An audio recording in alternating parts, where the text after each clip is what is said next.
Stay hungry, stay foolish. Most books on the topic of improving schools have reached their conclusions by studying schools. In contrast, our guest's field of scholarship is innovation. His approach in researching and writing this book has been to stand outside the public education industry and use innovation research like a set of lenses to examine the industry's problem from a different perspective. The book was co-authored by one of the influences of this show, The Innovation Show, the late great, Clayton Christensen. Clayton wrote the following lines about our guest today. I authored my first book, The Innovator's Dilemma, alone, primarily because the process of competing for tenure in academia almost mandates solitary confinement. I have recruited co-authors for each of the hundreds of articles and books I've subsequently written because I desperately need colleagues who see things differently than me. Researching and writing Disrupting Class with my co-authors Michael Horn and Curtis Johnson have been an unmitigated blessing. Michael is one of the thousands of brilliant students I've known throughout my classes at the Harvard Business School. He has contributed his expertise in writing and in government policy to this project in a humble, articulate, and rigorous way. It is a great pleasure to welcome co-author of Disrupting Class, How Disruptive Innovation Will Change the Way the World Learns, Michael B. Horn. Welcome to the show. Hey, thanks so much for having me. Those were high praise from an incredible man when he offered it. I'm sure I'm not worthy of it, but higher that you would choose to repeat it on the show. So I'm appreciative. I wanted to include that in the introduction, Michael. A beautiful acknowledgement of your work for this book, and subsequently you've gone on to do more work by the late great Clayton Christensen, who we've honoured so many times on the show through Rita McGrath, with Whitney Johnson, Mark Johnson, Scott DeAnthony, and many others. But at the time of writing the book, you say of Clay, I have grown from Clay's friendship and example. To him I owe eternal gratitude. So maybe we'll share your thoughts on Clayton Christensen because he's left such a legacy in the field of innovation and disruption. Yeah, I mean, I still get emotional thinking about how magical a person he was and his presence still is with us. He was obviously a brilliant and a titan of a thinker, contributing amazing ideas that have impacted industries in the social sector, in the for-profit sector, governments, the development of nations, and so forth. But he was just such a great individual person. He was so caring, so kind. I was speaking about him yesterday in a different context, and he was a deeply religious man, and he constantly wondered and I think worried about how his interview with God would be when he finally did pass away. And I always just thought, Clay, you have nothing to worry about there. You are far better an individual, not just in terms of the breath, but in terms of each individual interaction you've had. He was such an amazing, compassionate person and took such a genuine interest and love in individuals around him. Clayton Christensen, R.I.P., good sir. I hope you are enjoying the S-curve in the sky. I'm sure there's one Yes. up there. So I wanted to, I love what happens with this show, Michael, the serendipities that occur, the dots that connect. And one of those just happened. I was reading your book, and actually we changed, and thanks for your flexibility, we changed around the dates for your show. I was supposed to record you before our guest the last day, which was the book The Elephant in the Brain by Robin Hanson. And he said something in that show, in that book, that was quite interesting, and I wanted to throw it out here for you to think about. He said, when we study specific social institutions, medicine, education, politics, charity, religion, news, and so forth, we notice that they frequently fall short of their stated goals. In many cases, this is due to simple execution failures, but in other cases, the institutions behave as though they were designed to achieve other unacknowledged goals. He says, take school, for example. We say that the function of school is to teach valuable skills and knowledge, yet students don't remember much of what they're taught, and most of what they do remember is not very useful. Furthermore, our best research says that schools are structured in ways that actively interfere with the learning process, such as early wake-up times and frequent testing. I thought about the serendipity of that ahead of this book and what we're going to dive into. What are your thoughts on that as an opening question? When I was getting into this work with Clay Christensen, my brother at the time was a speechwriter at the Department of Education.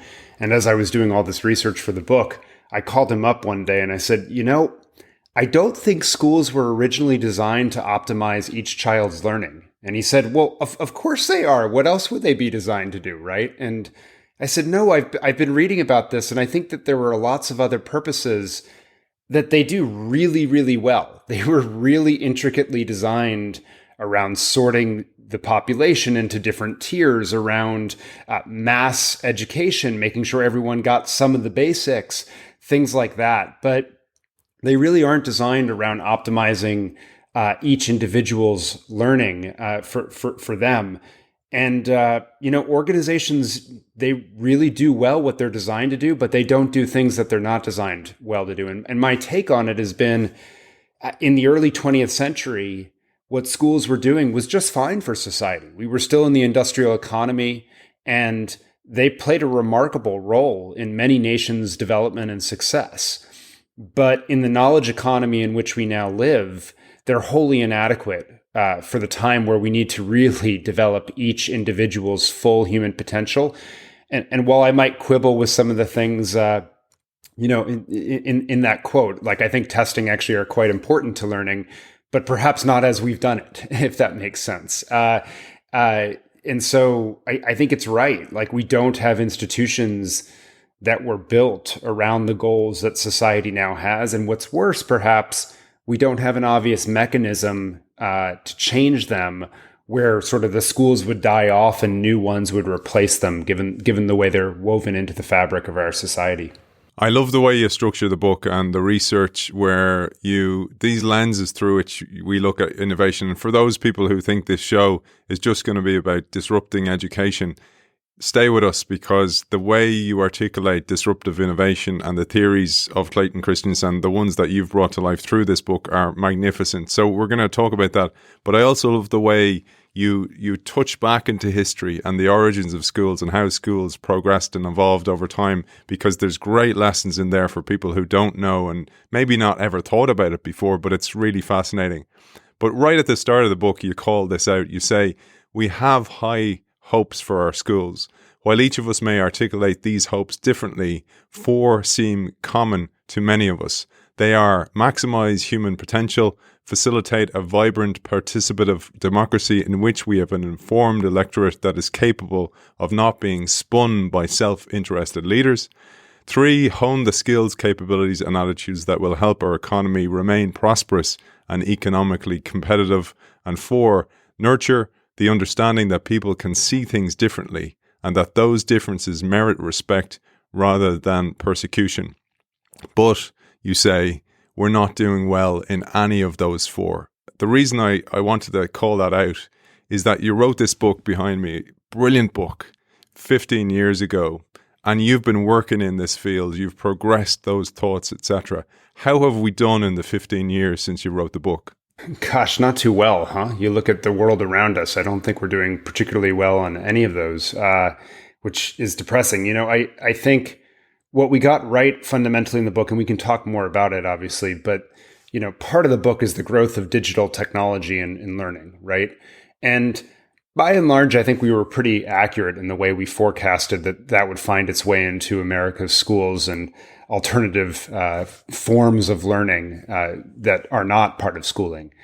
But where I think we really underestimated or just sort of missed the mark was fundamentally when you're talking about disrupting class, not disrupting schools, which I think is the situation we're in, because there's no non-consumption of schooling in the societies, where your podcast is heard, right?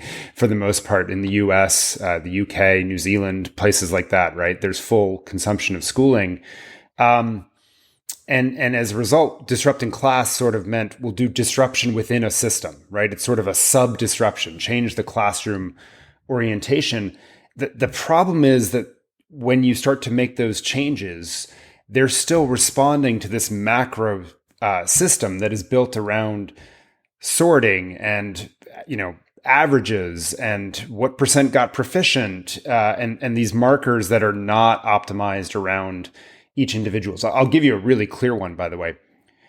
In the United States, we fund schooling based on the number of minutes that students sit in seats. Well, organizations and individuals are very rational human beings. They will optimize around what you pay them for. So we're pretty good at getting people to sit in seats, but we're clearly measuring and rewarding the wrong end of the student, I would argue. And so, we sort of underestimated, I think, a lot of those forces. The other thing I think we got right, on the other hand, is I do think right now out of the pandemic, gosh, we're seeing a flourishing of all these alternative ways of learning, right? I talk to some people and they're like, my kids don't learn from school. They hop on YouTube and they get a personalized tutor essentially for them, right? And I think we're all underestimating that informal learning system that is creeping up, that's highly unevenly distributed right now. But I wonder in the next sort of 20 years, can we start to move the system to embrace some of the wisdom of that informal one? One of the things that constantly comes up, you called it out back then, and I keep saying back then, it wasn't that long ago, but it just feels like they're still the same complaints we have. So some camps blame schools and say they're underfunded, while others blame teachers and parents themselves. Some say there's too few computers in the colleges and the schools, etc.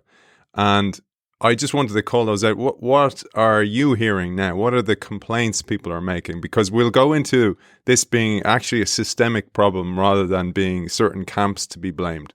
Yeah, and this has been my approach throughout, by the way, which is that I generally think there's wisdom on all sides of a conversation, and you got to pick apart the relevant pieces and find that way that sort of understands them all, because everyone has knowledge and perspective when they bring to these conversations. But I think these debates are still with us very much, right? You hear just schools are drastically underfunded constantly as a refrain.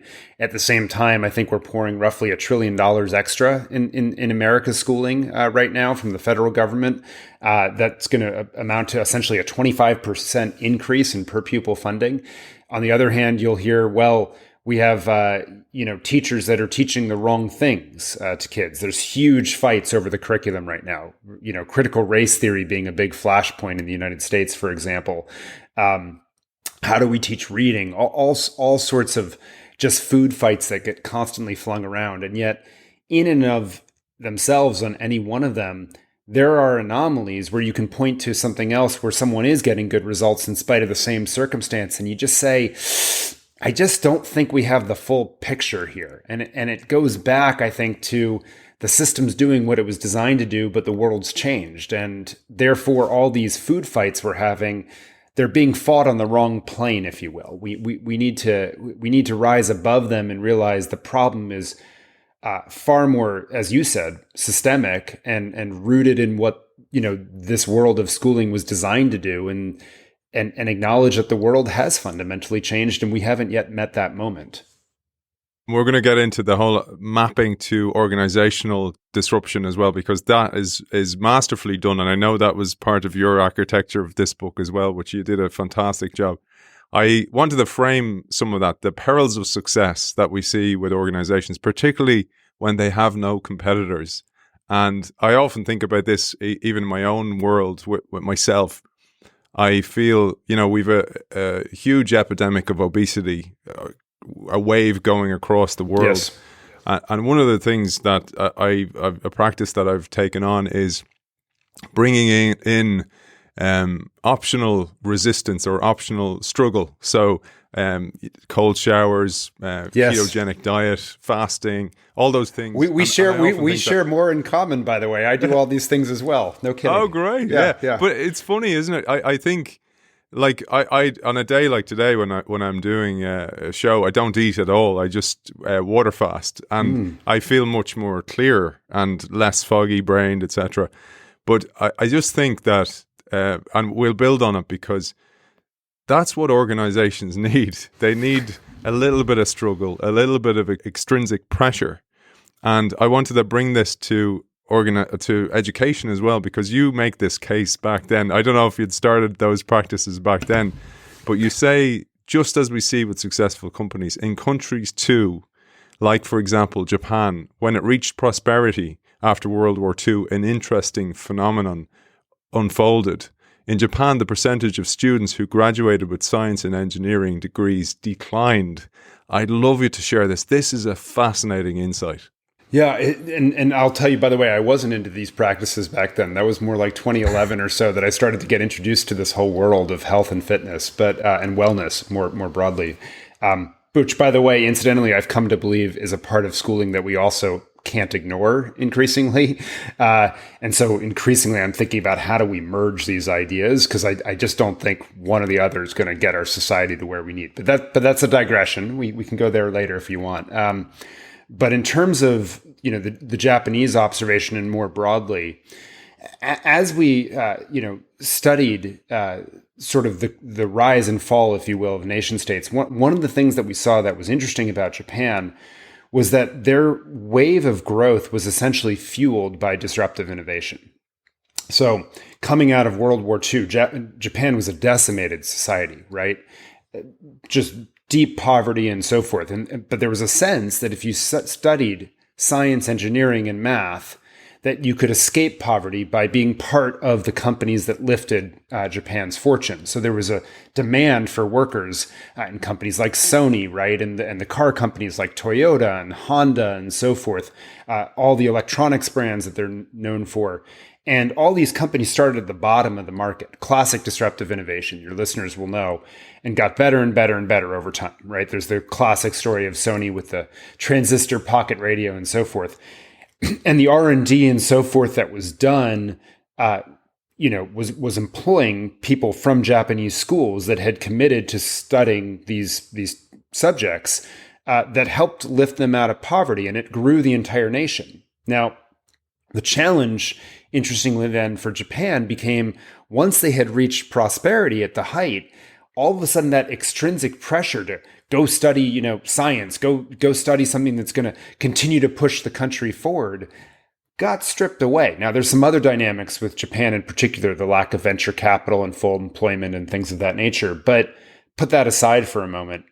The point we make in the book is that all of a sudden they had the traditional schooling system, which if you've been in Japanese schools, historically large class sizes, very lecture-based, not in line with the what we know about the learning sciences and so forth.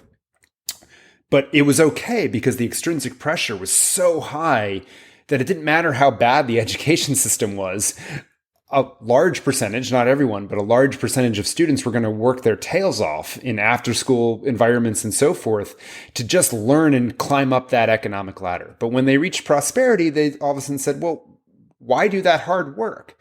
And so essentially the argument in the book is, America is very similar, right? My dad says, well, we've gone soft, but I think I think that's true in a lot of places. And the problem is when that's the case, you need to move to the intrinsic motivation in individuals to get them to work hard and study. And so you got to change the way we teach and learn so that it is far more engaging and exciting and not beating the curiosity out of individuals, which is what our school system does today.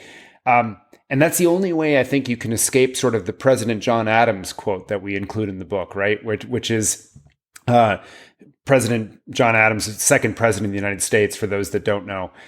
He famously wrote in a letter that, basically I must study war and statecraft and things of that nature so that my sons can study sciences and maths and so forth. And so, but by them doing that, they'll be, their sons will be able to study art history and sort of these finer pleasures of life, right? As we get to prosperity. And we've sort of lived out that prophecy, but not created schools that really intrinsically capture people's motivations to get them to do the hard work that still is key, I think, for lifting their fortunes and that of the nation. I love that quote, and it really got me thinking about how we need those art qualities. We need to philosophy. A lot of those subjects have kind of atrophied in society, or there's a lack of interest in them. or people pursue them because they feel they're no good at the more harder technical skills. But I in that I saw a dilemma because of the Japanese dilemma that you proposed. Is we still need to understand the STEM, but we need it to be more STEAM. So we need the A in there, the arts. And that for me posed a real dilemma. I'm going off topic of the book here, but I know please. It's something you work on, and I'd love your thoughts on that. Yeah, I'm glad you asked it, because I have heard some people have written me in the past and said, well, you obviously, Michael, just advocate for the abolition of the liberal arts and humanities. You just want people to do this, blah, blah, blah, blah, blah, which couldn't be further from the truth. I'm a history major, for one, out of college. So I have an affinity for the humanities. But my own take is that we've allowed these disciplines to become too siloed.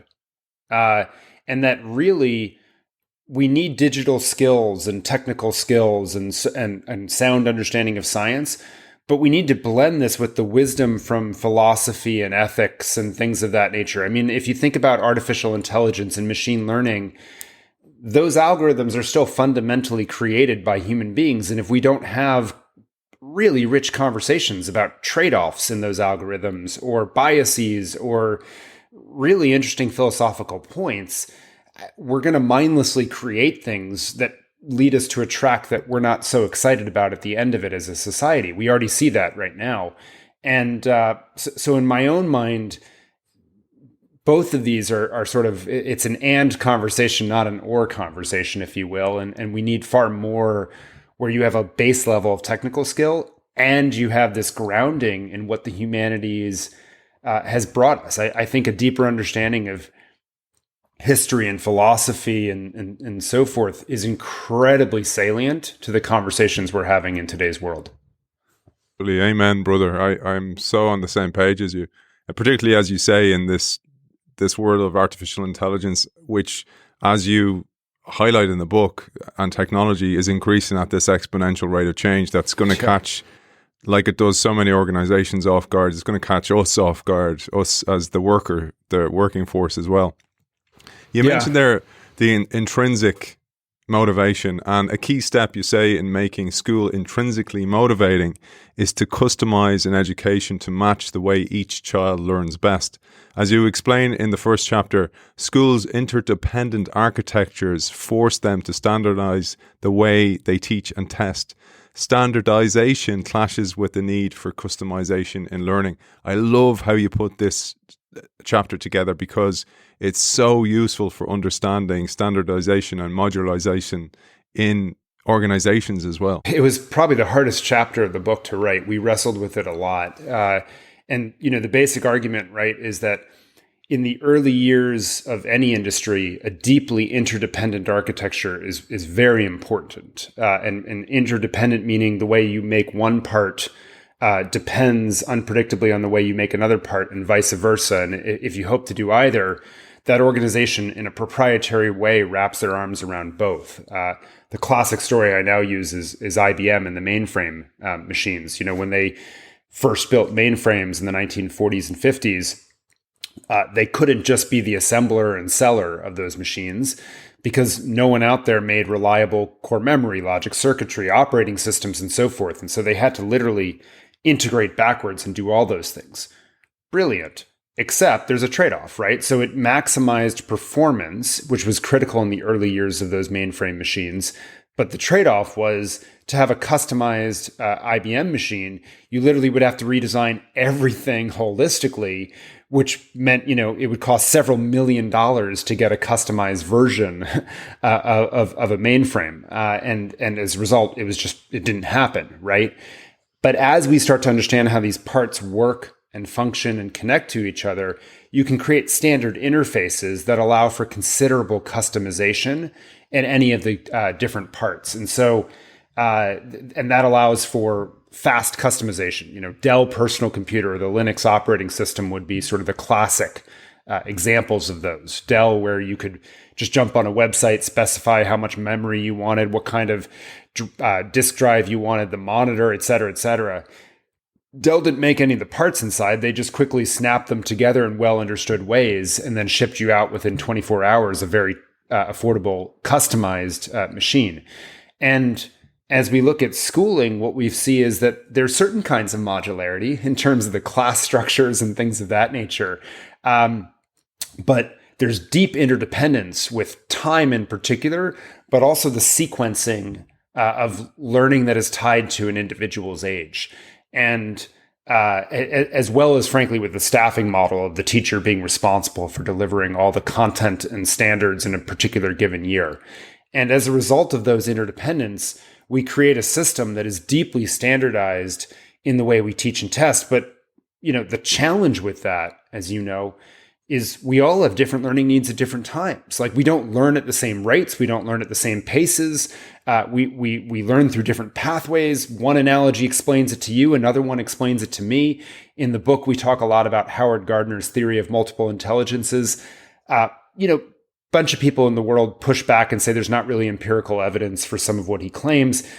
I kind of think it doesn't matter because the big point doesn't change, which is that we clearly learn at different ways. We have different background knowledge. We have different biases. We have different experiences that we bring into a learning experience that shapes how we hear, how we engage, how we listen, how we absorb any given thing. And to get a concept across, if I cavalierly talk about disruptive innovation in an audience that doesn't understand it, it's not even the point of my lecture. I'm trying to make a different point completely.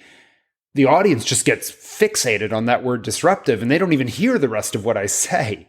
And as a result of that, you really need to personalize or customize for each individual state, their circumstance that they're coming to you with.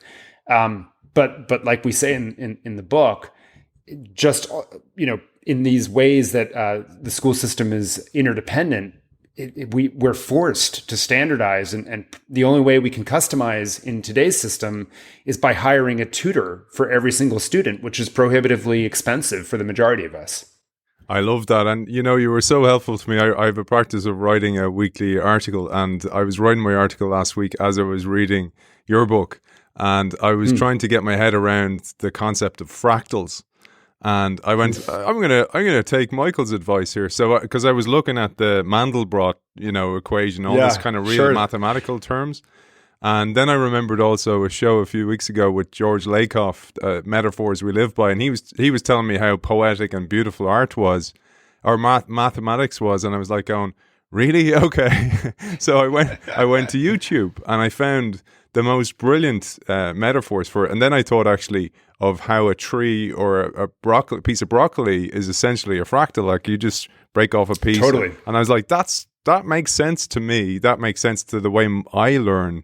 So absolutely, this idea of customizing the learning is out there.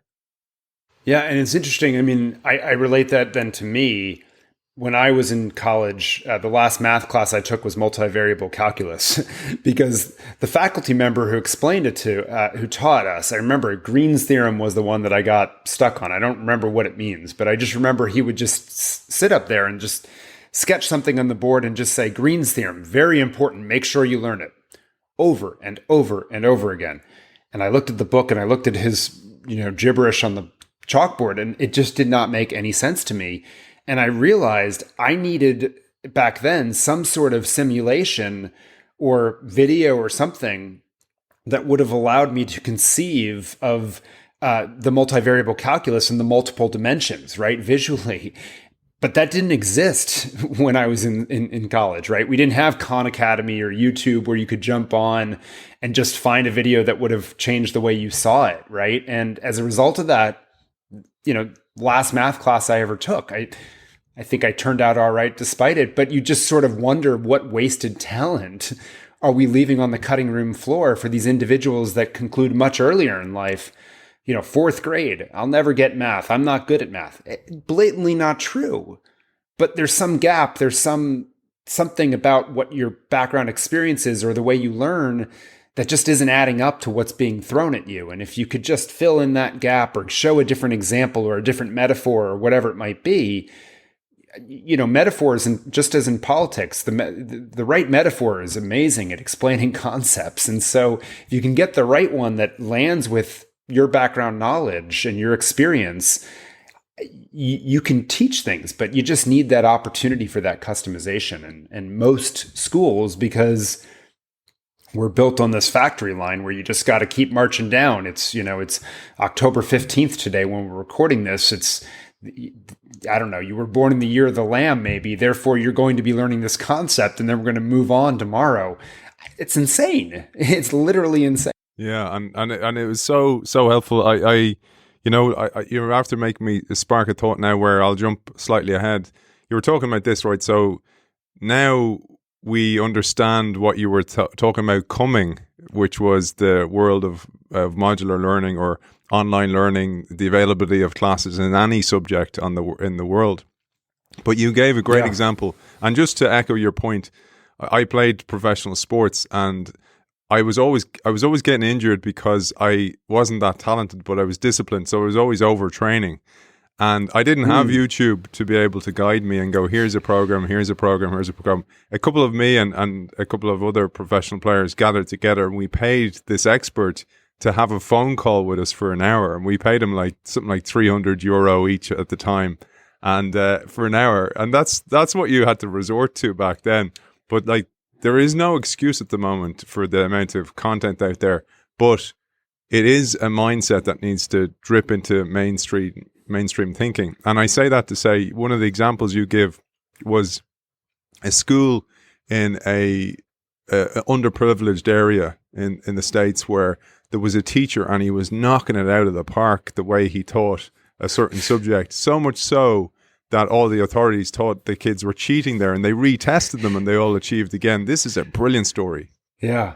Jaime Escalante is the teacher, and it was outside Los Angeles. There's a great movie about it, and basically he believed in these kids. He was able to relate mathematics into the way and math and physics, I think it was, if I'm remembering correctly, and in the way through their lived experience. And that's not pandering or just catering or whatever else. There's certain you can't just talk about a basketball analogy if it has nothing to do with the content you're trying to absorb. But if it does, and you're talking with kids that understand basketball but have never seen sailing, for example, you better use that basketball analogy because the sailing one just ain't going to land, right? They're going to glom onto it and just get misunderstood. And I think we've, in this, not just in the United States, throughout the world, we've made a bunch of assumptions of, oh, that child will never get it because they weren't at this point when I thought they should be, right? And the reality, we tell that story in that book, in a book I wrote called Blended, about the rise of blended learning. We tell another story about this child in Los Altos, California, that I got to know a little bit when he was in 5th grade. And he was third from the bottom of his math class when he entered the school. And in a traditional math class, he would have been grouped in the bottom group. And that would have meant he would never have seen algebra until high school. That would have meant he would not have had the classes to be able to get into a top college, right, from a math perspective. It would have shaped his destiny right away. He happened to be in a classroom that moved to a customized version where they were using Khan Academy as part of the class design. And back then, this was 2010, Khan Academy forced you to go all the way back to the beginning of numeracy in their videos to prove sort of mastery and go through all the exercises. Well, when he did that, he went back to something like 2nd or 3rd grade math, where he had these gaps develop. And he filled them in, and all of a sudden it clicked. And so he gets then to 5th grade math, and now he's not third from the bottom. He starts racing ahead of the class. 70 days in, he's third from the top in his math class. We make these assumptions because we think that time is equated to intelligence, when in fact, it's the way, your experience and the way the opportunities you've had to acquire knowledge and skill and practice and so forth. And we're just leaving all this on the cutting room floor. But if we can reach people where they are and then allow them to excel, gosh, I just think all of us could just do so much more than we've done so far. And again, I know we share this in common, the training and the exercise and the driving yourself. And one of the things that comes with all that is beginner's mind, where, even when you come to a plateau in your training, you go back again. You go, okay, well, I'll start with a Yes. basic exercise again, and then you'll get a jump on the weights you can lift or whatever it might be. And I share that to tee up a story that comes later on in the book, but it was a brilliant one. It was to illustrate assessment, and assessment, like you mentioned there about Khan Academy. You tell the story of Steve Spear and his Chrysler versus Toyota story, which was a brilliant illustration of this from an organizational perspective. Yeah, it's one of my favorite stories, and I actually use it all the time still. And by the way, I'll just as an aside, it's so cool to learn new things when you're a grown up and have that beginner mindset, but it takes a while because we've been built to, not show vulnerability almost, right? But it's so cool when you get over that and learn new things. I got to learn skiing last year for the first time with my kids, and they're better than I am, but it's just brilliant. But to go to your Steve Spear story, he writes in Chasing the Rabbit about his experience of being a worker on the assembly line at Chrysler and Toyota. And at Chrysler, basically he got put right on the factory floor on the assembly line, installing the right, so the passenger side front seat. So I guess in other countries it'd be on the opposite side, but basically the passenger side front seat. And the person who was doing the job basically said, okay, car comes down every, 50 seconds or whatever it was. And you have, these 6 or 7 steps to do. And so you hoist it up here, you bolt this in there, you turn that, you shove that, you throw it down, right? Get it? And Steve's thinking, yeah, I got a degree from MIT. I can do this, no problem. So first, car comes down the assembly line. Steve jumps in. Tries to do it, fails miserably, right? By the time the 50 seconds are gone and it keeps moving on. This repeats itself over and over again. In the course of an hour, he installs like 2 or 3 seats correctly, something like absurdly low. And you wonder why there has to be testing at the end of the Chrysler process, assessment to check what percent of cars are lemons in effect. Well, when you see how they train people and put them into the mix, right, without them having mastered the skills, it's no wonder they got to do testing to see which percent were lemons and which percent came out right. Contrast that with the Toyota experience, where when he showed up, they said, we're not going to put you on the assembly line until you've mastered each of the 7 steps it takes to install the passenger side front seat correctly. So step 1 works like this. Keep working at it, and when you've mastered it, then we'll show you step 2. It makes no sense to teach you step 2, though, until you've mastered step 1. If it takes you 2 minutes, that's fine. If it takes you an hour, that's fine. If it takes you a day, that's fine, but you're not moving on until you demonstrate mastery. So he goes through this process, and he installs every single one correctly because mastery, attainment of the skill, has been woven into the training process on the front end, right? Toyota doesn't need to do testing at the other side because every single person knows how to do it exactly right every single time. And if something goes awry, they can pull the Kanban line, right, and fix it right on the spot. What a world of difference for training Steve Spear. Now, our education system is like Chrysler. And why do we have summative tests at the very end of the year? Why do we have large exams in the United States that take 2 weeks of time? Because we can't, with any certainty, verify who has learned what, how well they've learned it, have they mastered anything. Mind you, we don't do anything with that information really, except to sort people and for the next, for future years. But you can't verify it. But if we move to what I would now call a mastery-based system or a competency-based system, where the time is the variable in the Toyota story and the learning is the constant, we know you can do it. But we're going to give you the time to make sure you master it before you move on. That's a system that prizes learning fundamentally for each individual. And that's what we need in our education system. I've come to believe like that's the biggest thing perhaps that we need to change, coupled with the digital technology to then customize, Steve works on that first step, right? Maybe he watches 3 YouTube videos. Maybe you get tutoring, right, by the teacher. Who knows? But the point is that mastery-based, I think, is absolutely critical. And I'll make one other point because I think it's salient to what you were talking about up front. about the beginner mindset, which is you get to embed fast failure in the mastery-based process and reward students for it, as opposed to failure being a punishment as it is in the current system. In the mastery-based system, Steve probably failed 100 times learning step 1, right? But it was part of learning. That's how you learn. And so he gets this humility, but he also develops a growth mindset that my abilities are not innately fixed, but they are contingent on my perseverance, my ability to work hard, and so forth. And so he can see the progress.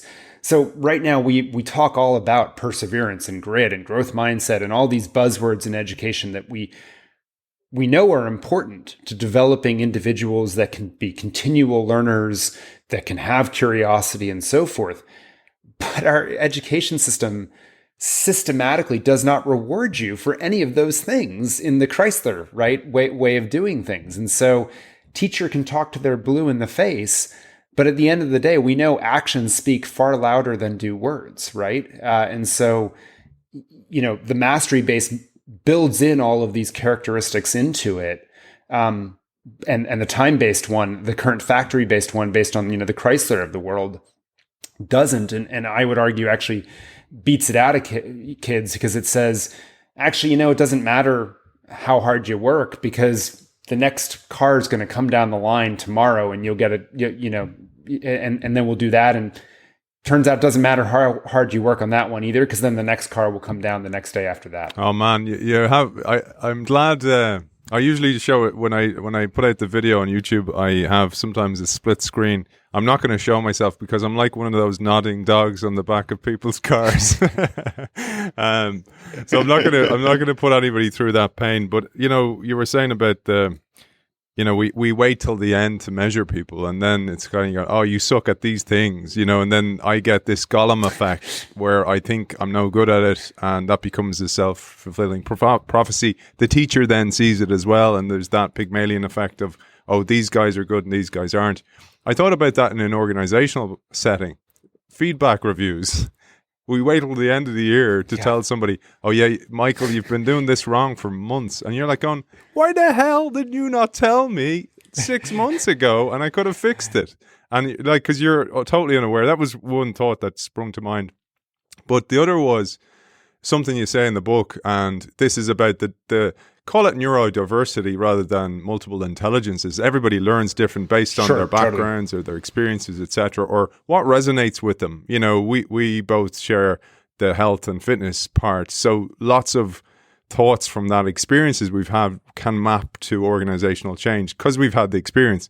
And I thought about one thing you said that's really important for those who are listening, who are teachers perhaps, is that when we teach in a standardized way, and I'd love you to elaborate on this, it resonates with a certain population. And then we think those that it doesn't resonate, that they just don't get it. But it's not that they don't get it. They don't get your learning style. And that's not a slight on you. That's just, you've got this little cohort, and it just so happens that it may be the majority that can align or get through that. I certainly know growing up, I was definitely neurodiverse as a kid. I did well. And even in society, I'm an introverted as by nature, but I can operate in society.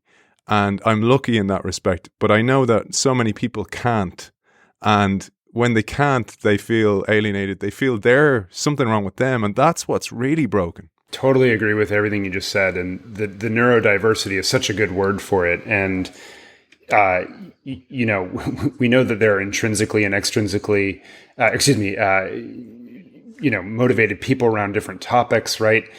You may be an introvert in one setting, you might be an extrovert in another, but school may reward or punish, right? Different of those in different circumstances based on the teacher's own style, right? Or their own way of relating. We see a lot of times introverts, for example, thrive in fully online schooling settings. We're having this whole debate right now about, is virtual schooling bad? Because for most kids, it seems, they do better in-person learning coming out of COVID. But there is a significant percentage, it's a minority, but a significant percentage who thrived in the virtual setting. And I think to your point, we need to get beyond this sense that there is one way to go learn a particular field or sense of study or excel, that, we're all jagged profiles from a neurodiversity perspective.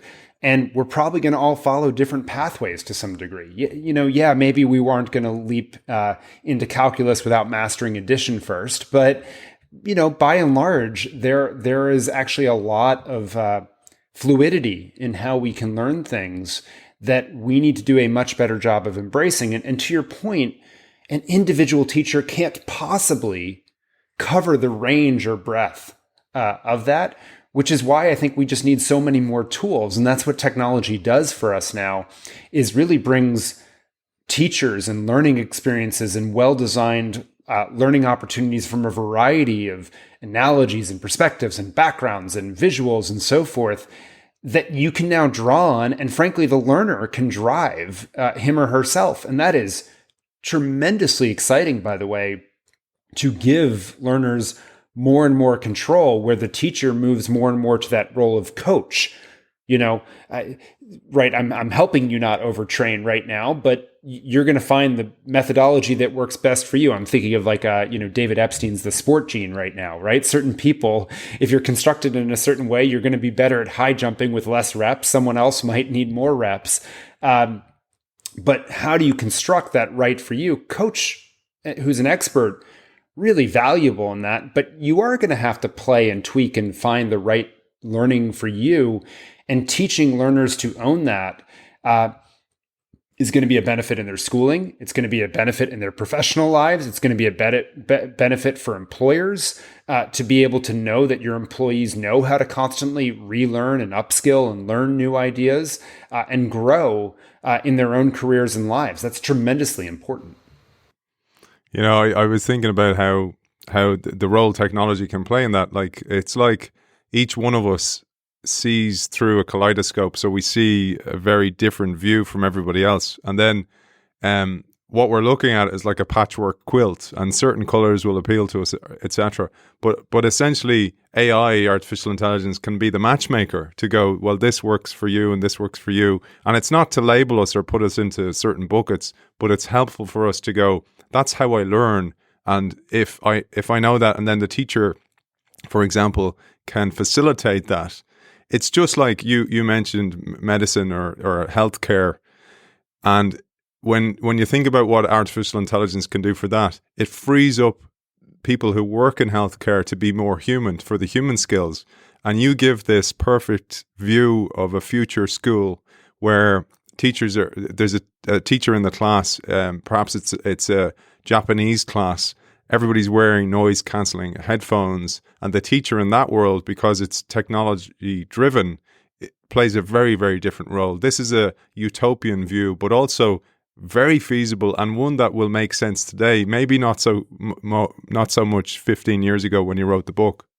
And there are schools that follow these practices. I think one thing I've learned is that the artificial intelligence is probably not there yet and might be more dangerous in the short run because it doesn't know on which characteristics, if that makes sense, to look for in differentiating. But we know the differentiation is important. I'll give you actually a really interesting study that I was just reading where this was in Europe, where they looked at the effects of digital learning implementations that had been well designed, so online learning, to teach particular concepts or skills.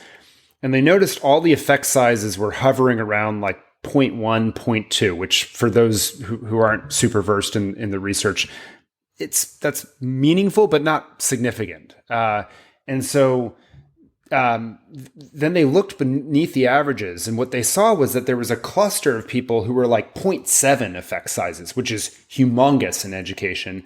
And then there were a bunch of people who were sort of 0 to sometimes a little negative to sometimes slightly positive, but it just wasn't doing much for them. You washed it all out in the average, and you got this, sort of middling effect size of these digital learning after digital learning tool, if you will.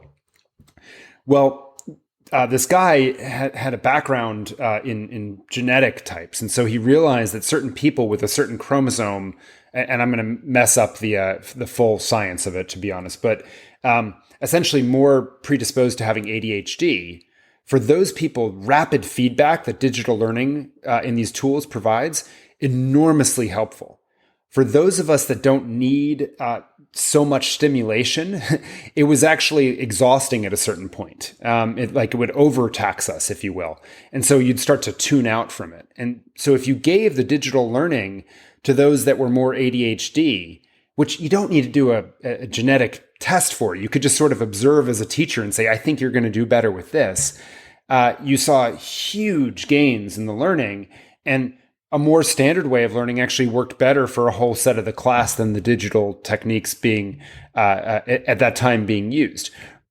Really interesting, right? About how you can start to parse these out. And I think that careful research and then embedding that with some simple tests up front in the AI in the longer run, that could be where we could do a world of good. But it's going to take like looking beneath the averages at these anomalies and say, why did it work for that person, but not that person? What's different, and then do a few more tests. And we don't do that kind of testing and learning typically in our education system. Even randomized control trials are thought of as the gold standard. We need to go so far beyond those, because we need to be looking at these individual populations and understanding why for this person and not for the other. And we haven't done that groundwork yet, where the AI then can come in and really be helpful. Right now, I think it probably would make assumptions that for some people would actually have negative outcomes. But the point is still, you're totally right on, right? Which is actually a teacher's expertise and intuition might be able to say, hey, Michael, I think you'd do really well if you looked through this set of analogies and read this text and then looked at these videos and to learn this concept. I just have the instinct that this would fit with you, right? And, oh, gee, that did work. And then, by the way, I'll start seeking it out, because hopefully we'll develop individuals as their own advocates for how they learn. And I want to call this out for those people who are watching us, principals of schools or people in education, that you're very practical in this. You're like, this is expensive. We know customization in the old world before technology is extremely expensive. For example, special needs assistance, etc. And you make this beautiful point. Everybody is special needs. Yes. Everybody. Some can just work within the dominant paradigm for use in a classroom, but that doesn't mean that everybody's not unique. And as you say, singer-songwriter Danny Deardoff said, we're all differently abled, not disabled. Yeah. I love that. But let's map it back to innovation. I promised that for our audience. I thought about how an organization scales, and from customized offerings, knowing customers and staff members by name, to larger scale operations. And here you say, in the one-room schools that characterized public education during most of the 1800s, teaching was customized by necessity, at least by pace and level, because the room was filled with children of differing ages and abilities. Teachers spent most of their day going from student to student, giving personalized instructions and assignments and following up individually in tailored ways. So it was very useful for me to understand. I started school in a country school. I was in one of those schools in Ireland. And, oh, wow. There was multiple ages in the class, and I was the kid who was always doing the older kid, not because I was intelligent. I just got bored, and I used to try and do it. And the teacher, I got spanked. I got slapped for doing the wrong homework, for doing the homework above my age, and I was just bored. But I think it was really useful to go, you got to look at the origins of this thing and see where it started. And it started from there. And it was through necessity for loads of changes, prosperity, growth of populations, change, the space race. All these things had a massive impact. Maybe we'll give a little bit of history, because that's really useful to understand why scaling meant standardization. Yeah, it's a great question. And I think it has lessons both in the education realm and more broadly about where society is now perhaps returning to or going. Because it's interesting, and I'll root it a little bit further back than I think I do in the book, which is to say, originally people learned really through apprenticeships, right? You sort of got sent off to a particular individual. I would work in a cobbler, right? Learning how to make shoes. And I would be trained really in a one-on-one way. And as you say, schools at that time were just very basic institutions for the early years where it was this one-room schoolhouse. And not everyone, though, was expected to sort of go through all of schooling. Very few, in fact, did. And it met the economy, that craft, if you will, that craftsman economy of the time. We move into the Industrial Revolution, and all of a sudden we realize, holy cow, competing with fast rising Germany and Japan and other nations means we got to make some serious investments in the baseline knowledge and skills of our individuals in this country. And we need to move from this very bespoke one-room schoolhouse apprenticeship sort of system into one where everyone is going through high school. Well, what's the most economical way to do that? The factory, right? So we're going to model our education system to do mass standardization, which is really, can explain the rise of Britain, late 1700s, all the way, through the US, 1970s, really, right? Is this mass standardization economy. And education matches that as it starts to become mass standardization as well. One teacher, many students, group them by age. We're going to do the same thing at the same time in the same way. Tomorrow you do the next lesson, right? That's that time-based, factory-based system. Well, now we're moving into this knowledge economy, away from the industrial economy. And we're seeing that actually you need to develop everyone's knowledge and skills. We don't have a technology historically that allows us to scale with that. Digital learning comes in, and now we have mass customization, right? That's in the economy. We can do it at a mass stage, right? All of these digital platforms that we now have can give you your version of Salesforce that's ideal for you, that for, a different one for me. I pick my apps and so forth.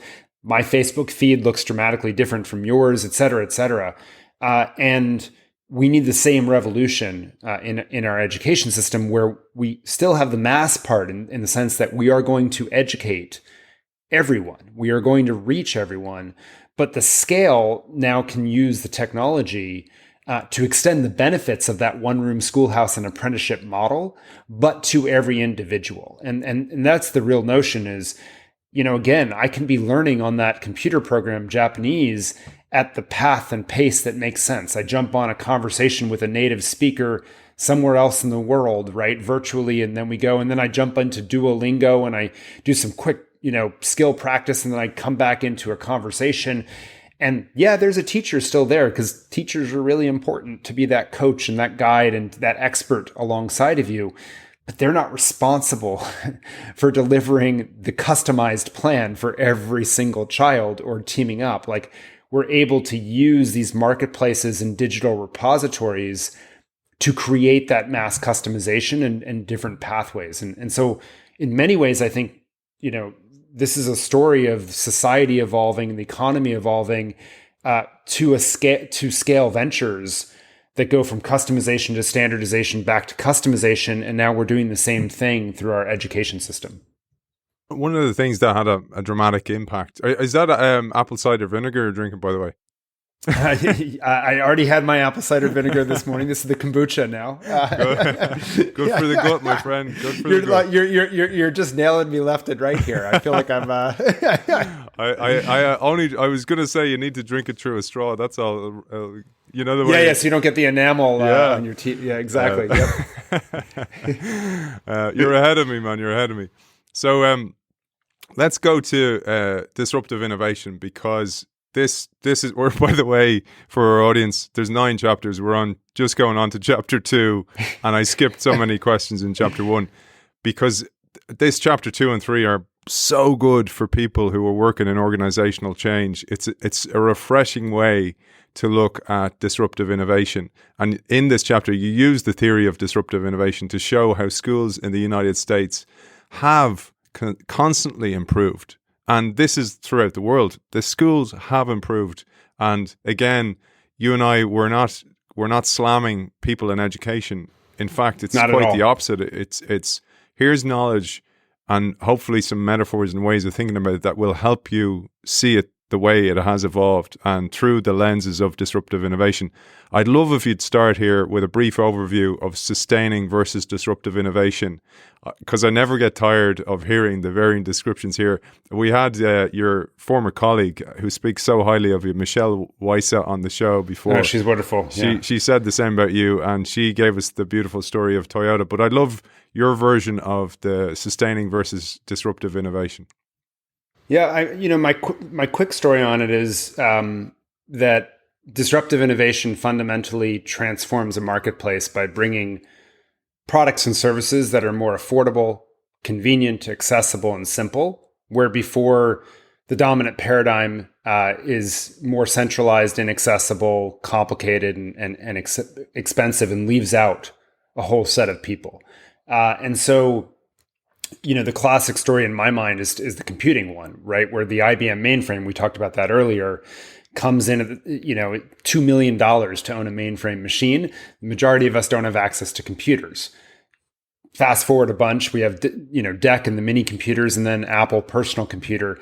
And those initial personal computers are so primitive that the customers and the companies that made mini computers look out at them and say, they'll never amount to anything, right? They're just not that important. And what they don't count on is that the technology will reliably and predictably get better and better and better and be able to solve more complicated problems, and with a cost structure that's fit around these individuals that couldn't afford your large machines before. These non-consumers, initially children and hobbyists. And at some point, those people who are being served by the mini computer are going to say, gosh, I love this functionality you just gave me for an extra $100,000, but it's actually not worth it to me to pay another $100,000 for it. I'm going to jump out to this personal computer because it's good enough now for my needs.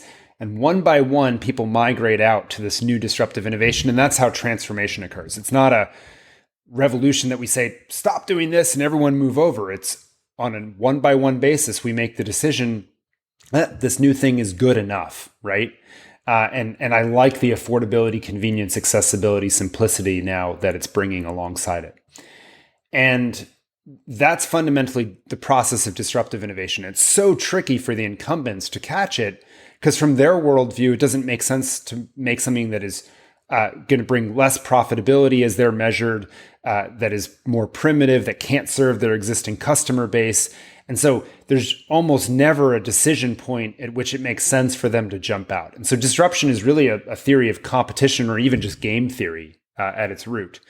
Now, sustaining innovation, you asked, in that context, I would argue the biggest misreading of Clay's work is that sustaining innovation is bad and disruptive innovation is good. If I look at it, sustaining innovation is absolutely critical to compete because disruptive innovations, they only occur every so often. Like they're not very frequent, actually. If you look at education, I'd argue the printing press was perhaps the first disruptive innovation, and then we waited some 600 years basically for online learning to appear. So they don't occur that frequently, it turns out. But sustaining innovations, continuing to get better for your current users, is absolutely critical. If you don't do it, you don't keep up with their needs, with their desires. Someone else will in many cases. And so it's absolutely critical. It's just not going to fundamentally change the basis of competition in a market to focus on affordability, convenience, accessibility, and simplicity. Economies of scale can accomplish some of that, obviously, but not to fundamentally change the value proposition itself. Yeah, and then some examples we're seeing of this, like an example would be even the iPhone. It's reaching a saturation point. So the great innovators, Apple versus Nokia versus BlackBerry, get into the market. They keep going iOS, higher iOS, new iPhone. 13 now or whatever, yeah. And at a point you kind of go, I don't need to upgrade. And then what they do is actually upgrade the technology. So, and actually a lot of people are skeptical about that and kind of going, they're forcing you to upgrade. But it's just Moore's law. It's exponential change in technology. Even the chargers need to be upgraded because they won't charge as quick if they're not upgraded chargers. But I often think about that. And now some people are kind of going, you know what? I'll get a cheap Android. it can do the job that I need it to do now. I don't need, and maybe I don't need the status of having the iPhone, and they kind of look the same now anyway, despite all the patent wars. But I wanted to map that back because this is a key point. Targeting a non-consumer, and then back to why I mentioned about you and I doing the keto or doing the cold showers or doing breathing or strength training. It's introducing some extrinsic pressure. It's introducing competition. And because the way education is structured, there's no competition in the system. So there's no extrinsic pressure to change. And this is part of the systemic problem. But I wanted to highlight a quote here that's really useful for people working in innovation. You say, in your studies of disruptive innovation in the private sector, you were not aware of a single instance in which a for-profit company was able to implement successfully the disruptive innovation within its core business. The few that survived disruption did so by creating under the corporate umbrella a new business unit with a new business model attuned to the disruptive value proposition. Asking the public schools to negotiate these disruptions from within their mainstream organizations is tantamount to giving them a demonstrably impossible task. And yet, despite these and the jobs to be done changing throughout the decades that have gone, they've done remarkably well. Yeah, I think that's right. I mean, schools, and as I've come to think about this, I think schools do have an enormous benefit that companies don't, which is that they are good at educating. And that education is the one tool, if you will, that you can sometimes sidestep some of the organizational change challenges that you have to introduce a common framing. The way Andy Grove was able to get Intel to launch the Celeron chip at the bottom of the market and disrupt itself through doing education of its 2,000 mid-level managers and then creating a separate unit. Teachers and school leaders have that ability to reframe problems if they use it. I think all too often they don't, but I think it's been beneficial to them as they've moved from inculcate the values of the democracy to educate everyone to a baseline for the industrial economy to make sure everyone is attaining based on test scores in effect, and then essentially cure poverty being sort of the most recent task that we've given them. They've struggled for sure more recently because the system is so anathema now to what we're asking them to do. And I think you're right, by the way, there's not enough competition that has forced the sustaining innovations that we actually need right now from schools on this particular dimension. But I do think schools have managed remarkably well. And so the fact that we're in the predicament we are now is through no fault of any individual, I would argue. It's just the organization, right, was designed decades ago to do something fundamentally different. And the interesting thing actually through your prism that you just introduced, really what we're seeing the disruptive innovation with online learning, I would argue, is not of schools in society. I think schools will continue to be important, but it's the disruption of tutoring, right? From that individual that you had the money perhaps to be able to get the tutor for your sports training. Most people didn't, so they did without. Well, now I can jump on YouTube and get a training course, right? I can have a yoga instructor. I can do there's CrossFit apps, right? That I can do now. And yeah, it's not as good as a personal trainer, coaxing me and yelling at me and so forth in the face, but it's better than the alternative, which is nothing at all. And it's getting better and better and better. And so I think that's what we're seeing fundamentally is, when we did the title for Disrupting Class, how disruptive innovation will change the way the world learns, I kind of wondered if the subtitle might be for every child a tutor, because that's fundamentally, I think, the disruption that we're talking about is how do we create that tutor-like experience for every individual? There's a project I'm working on, Michael. I'll talk to you about it again, but it's called Edge School, and it's based on the concept of hedge schools here in Ireland, where we had to educate ourselves in private, often at expense and breaking the law back when we were ruled by England. And the principal there in the school, Alexandra College, she has introduced the idea of coaching the teachers to become almost executive coaches. And I love this idea because the term coach comes from the word stagecoach, bringing somebody from point A to point B. And that's the mindset she's trying to instill to help the children go through this journey that they're on, back to the stagecoach analogy. I never knew that. By the way, just to jump in for a moment, I never knew that basis of the word coach. But I think it's powerful what you just said, because one of the other food fights in education is sort of the progressive versus the more conservative view of schooling. And the conservative is sort of this top-down instruction, direct instruction model, and progressive is sort of let children follow their curiosity. And the conservatives object because there is a lot of research that direct instruction for a certain thing is really important, particularly for a novice learner. Now, I would argue it doesn't have to be from the teacher. There's other ways to get it, to the conversation we've had. But I think they fundamentally, when they hear teachers are going to become coaches or guides, they sort of hear, oh, that means they're going to sit back and not use their expertise. But that's not at all what we're saying, right? That person is actually more involved at an individual level now, and making sure you get the right learning at the right time to help bring you. It's just not in this top-down, one-size-fits-all manner that is just so obviously out of step with how we learn.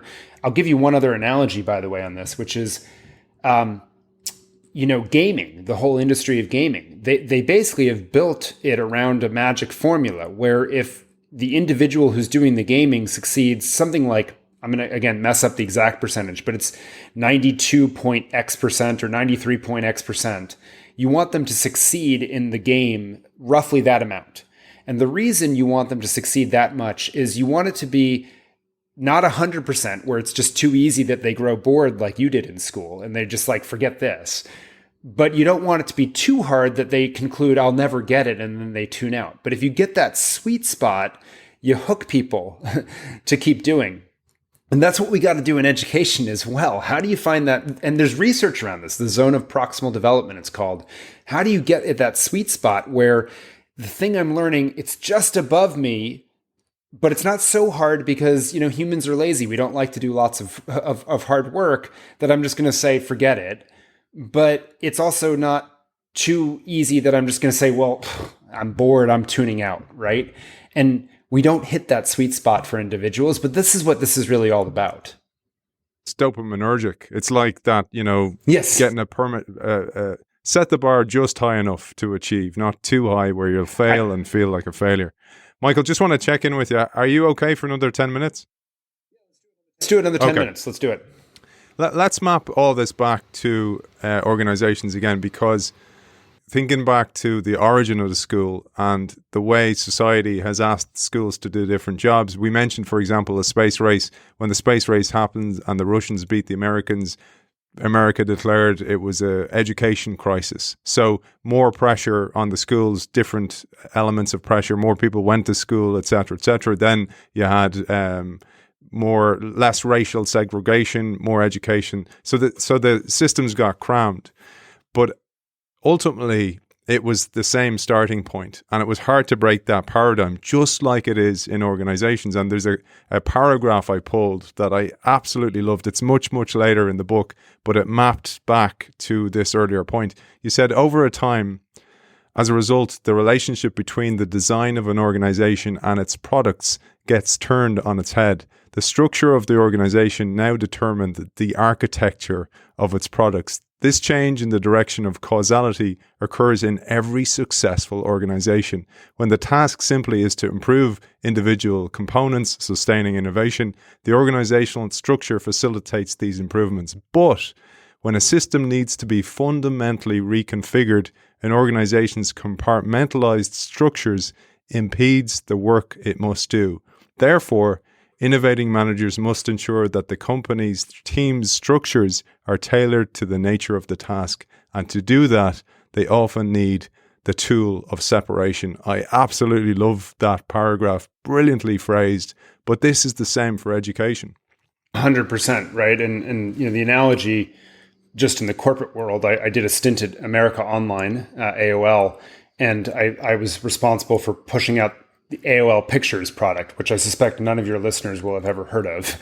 And for the reason that I'm about to describe, which is that the organization took the original business plan and twisted and turned it and morphed it to meet the needs of the organization rather than the users for whom it was designed originally.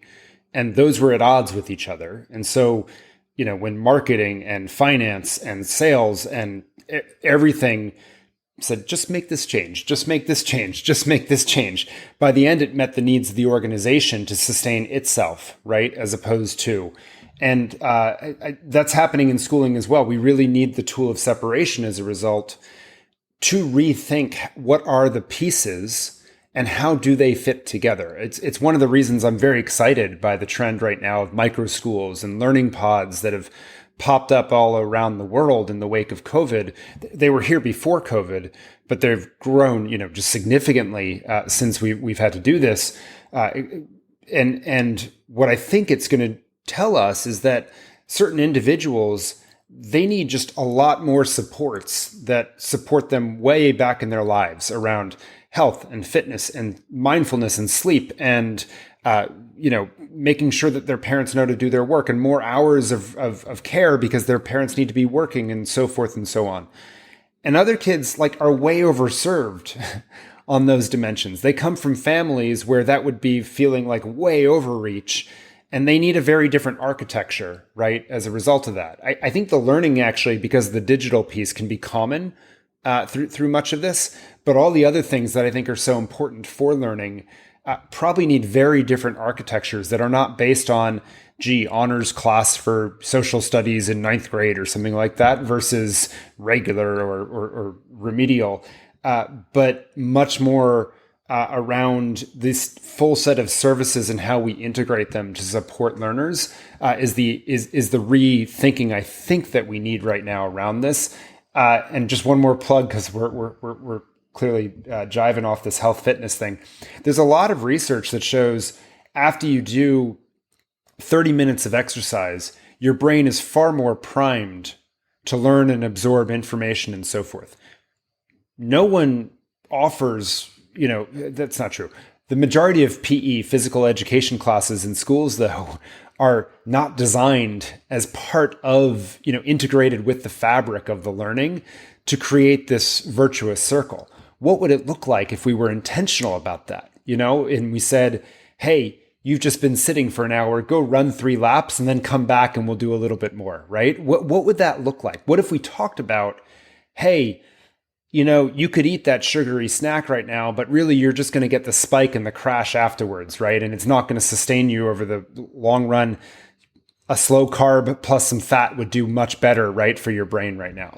We haven't thought about these things with the level of specificity I suspect we need. Yeah, and again, on the health thing, I think a lot of health problems come from a lack of education about what foods are good for you, what foods to avoid. The same for learning, the same with organizational resistance. Most of it's driven by fear because of a lack of knowledge. And that's why I absolutely love speaking with great people like yourself who understand this and are sharing it to the world. Michael, I'm just going to say to you off air here, would you be on for doing a part 2? Yeah, for sure. Yeah. How would you be fixed next Wednesday? Give me 2 seconds. Let me look. Because I'd love to keep going if you were. I'm happy to geek out. This has been a heck of a lot of fun. Give me 2 seconds. Wednesday. I've rarely done a part 2, but there's so much value in the book. There's so much great stuff. No, I appreciate that. So I have a 9 a.m. Eastern that I don't think I can move, but I could do. Oh yeah, well I can do later. I could do like 8. What I was going to say. So I could do 12 o'clock Eastern for an hour. Oh, awesome! That's 5 p.m. my time. Yeah, is that okay? Let's do it. Brilliant. Okay.